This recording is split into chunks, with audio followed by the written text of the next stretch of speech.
Security forces का बलूचिस्तान के जिला पंजगोर में इंटेलिजेंस बेस्ड ऑपरेशन।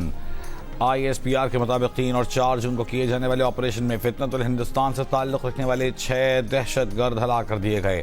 इलाके में क्लियरेंस ऑपरेशन जारी। सदर मुमलिकत वज़ीर आज़म वज़ीर दाखिला का पंजगोर में फितनतुल हिंदुस्तान के खिलाफ कामयाब कार्रवाई पर सिक्योरिटी फोर्सेस को खिराज तहसीन। सदर जरदारी ने कहा, फितनतुल हिंदुस्तान और उसके सहूलतकार अमन व इस्तेहकाम को नुकसान पहुंचाने में कामयाब नहीं होंगे। ऑपरेशन अज़्म इस्तेहकाम के तहत दहशतगर्दी के खिलाफ कार्रवाइयाँ मंतिकी अंजाम तक जारी रहेंगी। वज़ीर आज़म शहबाज शरीफ ने कहा, हुकूमत पाकिस्तान मुल्क से दहशतगर्दी के मुकम्मल खात्मे के लिए पुरअज़्म है। वज़ीर दाखिला मोहसिन नकवी ने कहा, सिक्योरिटी फोर्सेज ने बर वक्त कार्रवाई करके भारतीय स्पॉन्सर्ड दहशतगर्दों के मज़मूम अज़ाइम को नाकाम बनाया। दहशतगर्दी के खिलाफ कौम सिक्योरिटी फोर्सेज के साथ खड़ी है।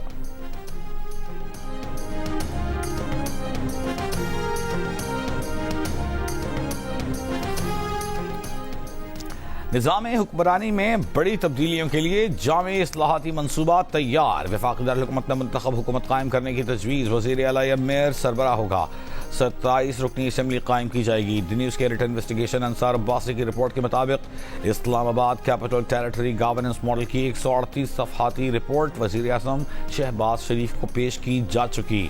मुजव्वज़ा निज़ाम के तहत इस्लामाबाद की सूबाई हुकूमत की तरह इंतज़ामी और माली खुदमुख्तारी हासिल होगी, जबकि इस्लामाबाद की वफाकी हैसियत भी बरकरार रहेगी। इदारों के दरमियान इंतशार का खात्मा और मरबूत स्मार्ट सिटी की जानिब पेशरफ्त भी शामिल होगी। मुजव्वज़ा ढांचे के तहत 27 अरकान पर मुश्तमिल इस्लामाबाद कैपिटल टेरिटरी असम्बली कायम की जाएगी, जिसमें 21 अरकान बराह रास्त मुंतखब होंगे, जबकि 5 नशिस्तें ख़वातीन के लिए और 1 अक़लियत के लिए मुख्तस होगी। अमन अमान और मास्टर प्लानिंग वफाकी हुकूमत के पास होंगे, जबकि इसके अलावा तमाम इख्तियारात ICT हुकूमत को दिए जाएंगे।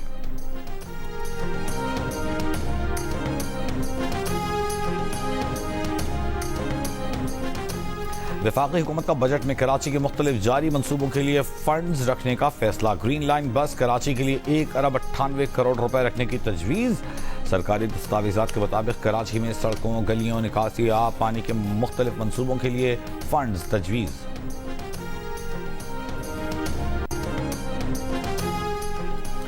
आज़ाद कश्मीर में आम इंतखाबात 27 जुलाई को होंगे। इंतखाबात रेंजर्स और सिक्योरिटी फोर्सेस की निगरानी में होंगे। Chief election commissioner justice retired Ghulam Mustafa Mughal की प्रेस कॉन्फ्रेंस। इलेक्शन कमीशन ने शेड्यूल जारी कर दिया। कागजात नामजदगी जमा कराने की तारीखें 9 से 19 जून तक है। उम्मीदवारों की हतमी फहरिस्त 1 जुलाई और इंतखाबी निशानात 2 जुलाई को अलॉट होंगे। आज़ाद कश्मीर कानून साज असम्बली ने कश्मीरी महाजरीन की 12 नशिस्तें बरकरार रखने की करारदाद मंजूर कर ली।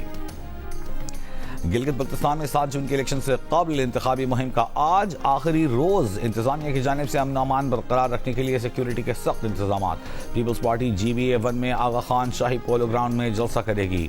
चेयरमैन पीपल्स पार्टी बिलावल भुट्टो जरदारी और खातून अव्वल आसफा भुट्टो जरदारी जलसे से खिताब करेंगे। मुस्लिम लीग नून स्कर्दू GBA10 में पावर शो करेगी। इंतखाबी जलसे से साद रफीक और अमीर मुकाम खिताब करेंगे। स्कर्दू में इस्तेहकाम पाकिस्तान पार्टी के रहनुमा साबिक गवर्नर राजा जलाल हुसैन की ज़ेर क़यादत रैली निकाली जाएगी।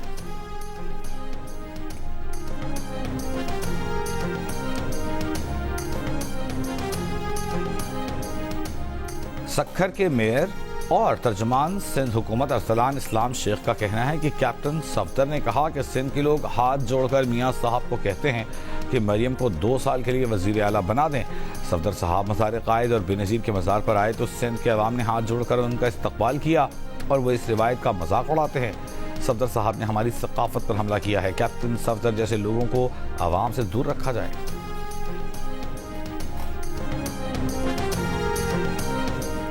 पाकिस्तान मौसमियाती तब्दीली से सबसे ज़्यादा मुतासरा ममालिक में सर फहरिस्त है। पाकिस्तान सैलाब, ग्लेशियर्स के तेज़ी से पिघलने, खुश्क साली और हीट वेव्स का मुकाबला कर रहा है।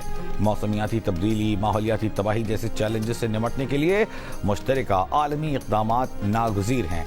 नायब वज़ीर आज़म इसहाक़ डार का आलमी यौम माहौलियात पर आलमी बरादरी को पैगाम। कहा कि हुकूमत पाकिस्तान माहौलियाती तहफ़्फ़ुज़ को पॉलिसी तरजीहात का मरकज़ी हिस्सा बनाने के लिए पुरअज़्म है। पाकिस्तान माहौल दोस्त तामीराती तरीक़ों के फ़रोग़ पर काम कर रहा है। میر کراچی مرتضی وہاب کی کراچی میں چین کے قونصل جنرل یانگ یو ڈونگ سے الوداعی ملاقات، پاک چین دیرینہ دوستانہ تعلقات، سرمایہ کاری اور باہمی تعاون کے فروغ پر تبادلہ خیال۔ میر کراچی مرتضی وہاب نے کہا کہ چینی قونصل جنرل کی خدمات اور پاکستان اور کراچی سے محبت کو ہمیشہ یاد رکھا جائے گا۔ کراچی کی شہری حکومت کی بہتری اور ترقی میں بھی چین کا ہمیشہ مثبت کردار رہا ہے۔ کراچی میں امن و امان کی صورتحال بہتر ہونے کے باعث سرمایہ کاری کے مزید مواقع پیدا ہوئے۔ چینی قونصل جنرل نے کہا کہ کراچی روشنی و محبت اور مہمان نوازی کا شہر ہے، یہاں سے ملنے والی محبت ہمیشہ یاد رہے گی۔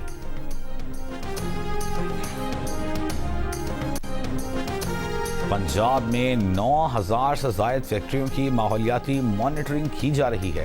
کوئی بھی منصوبہ شروع کرنے سے پہلے ماحولیاتی اثرات کا جائزہ لیا جاتا ہے۔ 2 سال میں ماحولیات کے حوالے سے جتنا کام کیا گیا اس سے پہلے کبھی نہیں ہوا۔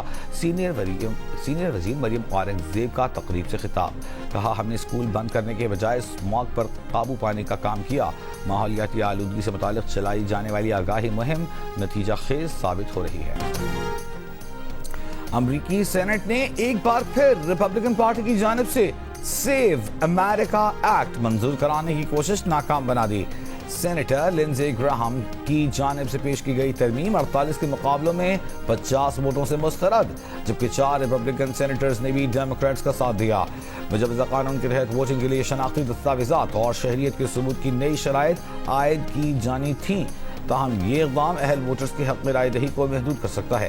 ریپبلکن ارکان اس قانون کو امیگریشن فنڈنگ پیکج کے ساتھ منسلک کر کے منظور کرانے کی کوشش کر رہے تھے، تاہم انہیں مطلوبہ 60% ووٹ حاصل نہ ہو سکے۔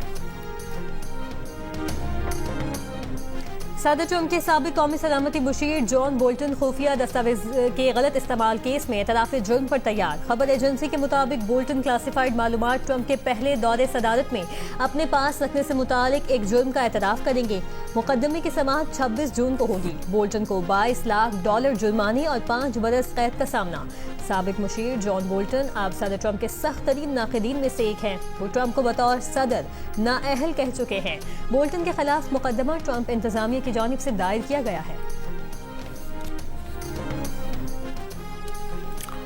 پاکستان اور بھارت کی ہاکی ٹیمیں انڈر 18 ایشیا کپ ہاکی کی سیمی فائنل میں آج بد مقابل ہوں گی۔ جاپان میں جاری ایونٹ میں ٹیم پاکستان اپنے گروپ میں ٹاپ پوزیشن کے ساتھ فائنل 4 میں پہنچی، جبکہ بھارت اپنے گروپ میں دوسرے نمبر پر تھی۔ پاک بھارت مقابلے سے قبل جاپان اور ملائیشیا کے درمیان پہلا سیمی فائنل کھیلا جائے گا۔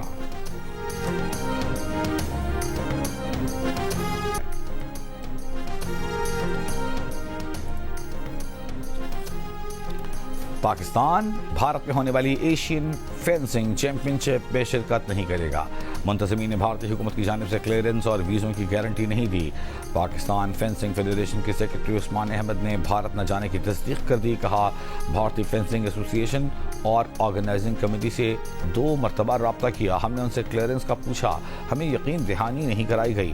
ہم نے کہا ہم کاغذات تب جمع کرائیں گے جب ہمیں یقین دہانی کرائی جائے گی۔ ایشین فینسنگ چیمپئن شپ 18 سے 24 جون تک دلی میں شیڈیولڈ ہے۔ اور ملک کے مختلف شہروں میں گرمی کا راج۔ لاہور میں گزشتہ روز کی بارش کے بعد درجہ حرارت بڑھ گیا، ہوا بند، سانس لینا محال۔ محکمہ موسمیات کی 10 جون تک درجہ حرارت مزید بڑھنے کی پیشگوئی۔ سندھ میں بھی گرمی کی شدت برقرار، کراچی میں درجہ حرارت 38 ڈگری سینٹی گریڈ تک جانے کا امکان۔ پشاور میں بھی موسم گرم، آئندہ 24 گھنٹوں کے دوران بالائی اضلاع میں ہلکی بارش کا امکان۔